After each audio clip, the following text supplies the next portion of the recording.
Assalamualaikum warahmatullahi wabarakatuh. Kami dari kelompok 4 akan mempresentasikan tugas akhir kami yang berupa CEP yang berjudul Pemanfaatan Limbah Pulp Kakao Menjadi Nata de Kakao. Sebelumnya, perkenalkan anggota kelompok 4 ada Hilda Putri Ainunisa, Dewi Wulaningsih, Nuraisah Rosita Cikadewi, dan Septi Handayani. Untuk selanjutnya, tujuan dari penelitian ini yaitu sebagai upaya mengurangi limbah pulp biji kakao dan cara mengolah limbah pulp biji kakao menjadi produk pangan yang bernilai ekonomis, yaitu produknya sebagai nata de kakao. Pendahuluan. Kakao atau yang mempunyai nama ilmiah Theobroma cacao L merupakan pohon budidaya di perkebunan yang berasal dari Amerika Serikat, tetapi sekarang ditanam di berbagai kawasan tropika.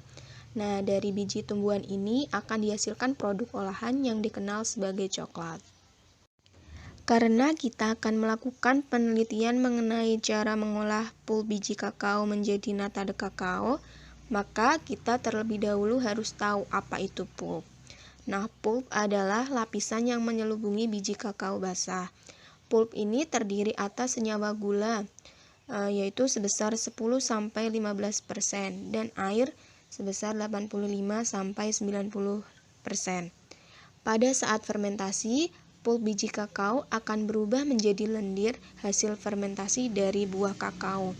Nah, untuk yang selanjutnya yaitu ada produknya yaitu berupa nata de kakao. Nata de kakao sendiri itu merupakan jenis makanan dalam bentuk nata, transparan, atau makanan penyegar dan pencuci mulut yang dapat dikonsumsi langsung setelah diberi air gula atau dapat dicampur dengan es buah. Selanjutnya, metode. Pada metode fermentasi nata de kakao ini dibagi menjadi 3 tahap.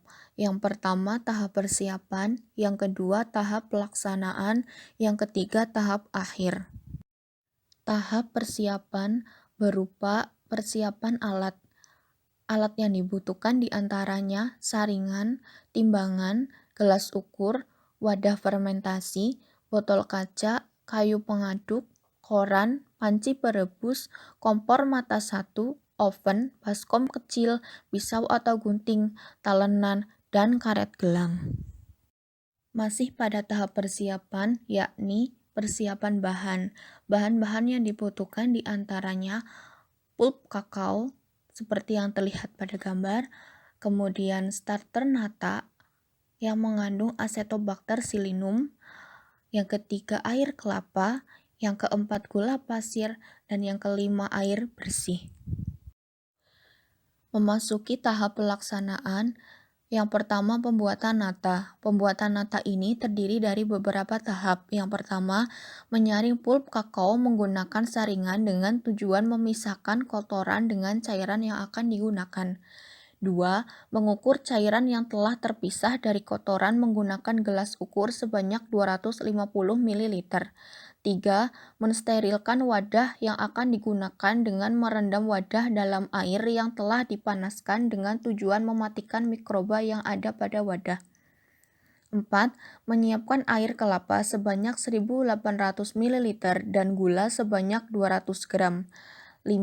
Memanaskan air dengan gula dengan api sedang, lalu aduk untuk menghindari karamelisasi. Mengaduk campuran gula dan air sampai mendidih. 6. Selanjutnya setelah gula larut dalam air, menambahkan pulp kakao yang telah diukur lalu memanaskan kembali cairan nata hingga mendidih sambil diaduk. Selanjutnya yang ketujuh, setelah mendidih, mematikan kompor dan mendinginkan cairan nata. Di samping itu, mensterilkan koran dan karet yang akan digunakan sebagai penutup wadah nata. Mensterilkan dalam oven dengan suhu 100 derajat Celcius selama 10 menit. 8. Menambahkan starter sebanyak 200 ml pada cairan nata yang telah didinginkan dengan tujuan untuk menghomogenkan bakteri Acetobacter pseudomonas. 9. Setelah tercampur rata, menuang cairan nata pada botol kaca sebanyak 300 ml sebagai starter untuk pembuatan nata selanjutnya. Kemudian, Menuang sisa cairan nata pada wadah fermentasi yang telah disiapkan. 10. Selanjutnya menutup wadah dengan koran yang telah disterilkan dan mengikat pinggiran wadah yang telah ditutup koran dengan karet gelang. Lalu inkubasi selama kurang lebih 14 hari. Masih pada tahap pelaksanaan, selanjutnya inkubasi nata. Di sini ada 4 tahap. Yang pertama yang harus dilakukan adalah mengeluarkan nata yang terbentuk dari wadah setelah inkubasi nata selama kurang lebih 14 hari. Yang kedua, lalu memotong nata seperti dadu. Ketiga, setelah memotong nata, merendam nata pada air bersih selama 3 hari dalam wadah untuk mengurangi aroma asam yang terbentuk selama proses inkubasi. Selama proses perendaman air harus diganti setiap harinya dengan air yang telah dididihkan. Yang keempat, selanjutnya merebus kembali nata dalam air gula. Selanjutnya adalah tahap akhir, yaitu nata de kakao sudah terbentuk. Hasil akhirnya adalah berupa produk nata de coco yang dapat langsung dikonsumsi dan dicampur sebagai bahan tambahan es buah. Pembahasan. Untuk latar belakang masalahnya, pengolahan buah kakao menjadi bubuk kakao sering menghasilkan limbah cangkang kakao dan pulpa. Limbah pulpa yang tidak segera ditangani biasanya akan difermentasi oleh mikroba yang akan menimbulkan aroma asam dan tidak sedap bagi lingkungan dan sekitarnya. Nah, guna mengatasi hal tersebut, masyarakat penghasil kakao berinisiatif membuat produk berupa nata de kakao.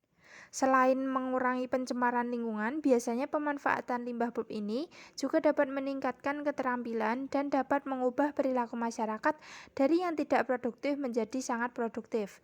Pulp kakao yang biasanya terbuang ke tanah telah ditampung oleh masyarakat untuk diolah menjadi nata de kakao.